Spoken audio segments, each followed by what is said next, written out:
So in this video we're going to show how to approximate the arc length of a curve using GeoGebra Classic 5. So a big idea is that in year one calculus the functions are contrived so that you're actually able to integrate them, but in reality the vast majority of functions that exist can't be integrated into a closed form. In other words, there isn't a function that is the integral we're interested in. Most of the time, integrals, definite integrals, need to be estimated. Or it may simply be the case that you're trying to integrate a function for which you haven't learned the technique yet for integrating it. But the bottom line is integration is difficult, and most functions can't be integrated into a closed form. So we need to be able to approximate integrals. And there are approximation techniques, such as the trapezoid rule, Simpson's rule, and these techniques can be programmed into computer algebra systems and then used to approximate integrals. So we're going to do an arc length here, and it's going to be one that we could integrate it if we knew the correct technique, but we haven't learned the technique yet this term, and we're just going to show how to approximate the answer using GeoGebra Classic 5. So I've got f of x equals the square root of 36 minus x squared. I want the arc length over the closed interval from 0 to 3. And it looks like we can do this with respect to the x-axis. So we know that the arc length formula is going to be s equals the integral from 0 to 3 of the square root of 1 plus f prime of x quantity squared dx. So we've got some scratch work to do. So similar to what we've been doing in the previous two videos, we have our function f of x. It's clear that we need to find its derivative, so let's go ahead and do that. F prime of x. And the square root of 36 minus x squared is really 36 minus x squared to the half power. So I know when I take the derivative, that half power is going to come down. I'll be left with the stuff under the radical sign.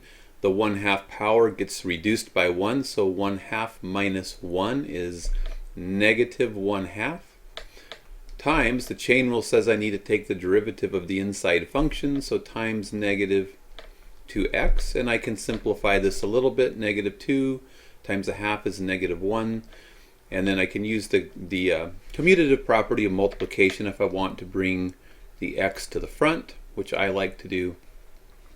And we have the 36 minus x squared to the negative 1/2 power. This is our f prime of x.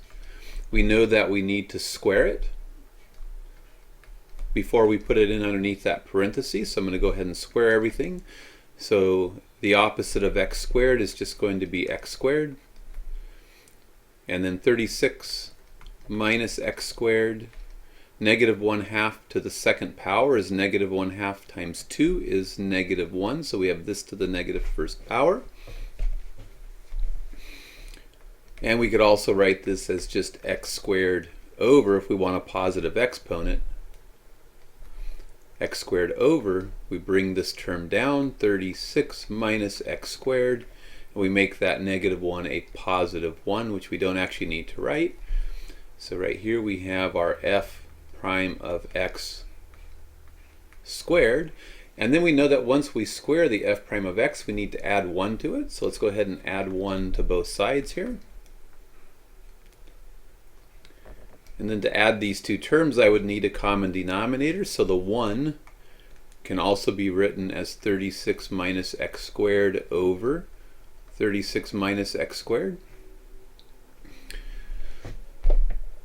And then we get x squared plus 36 minus x squared is just a 36 all over the common denominator, which is 36 minus x squared. So this is our f prime of x squared plus 1 sitting here. This is the thing that goes underneath the radical sign. So we go ahead and move him underneath the radical sign. We get the integral from 0 to 3 of the square root of 6 over 36 minus x squared. And that's a dx. And then we could simplify that if we wanted to. This is the integral from 0 to 3 of 6 over 36 minus x squared with the square root over it. So square root of 36 is 6, and then we get the square root of the denominator. So square root of 36 minus x squared, and this is a dx. And this year so far, up to this point, we haven't looked at how to deal with this type of a thing. We will be able to handle this in a few days or weeks. We don't today. Again, most of the time you actually can't integrate what's sitting here into some closed form. Hey, I am the antiderivative of this. That in general is hard to do. So if we look at this and we either can't do it or we don't have the technique in hand to do it yet, what we can use is GeoGebra to do this for us, or to estimate this integral for us. It will be an estimate. So if I switch over to GeoGebra, all I want to do is take the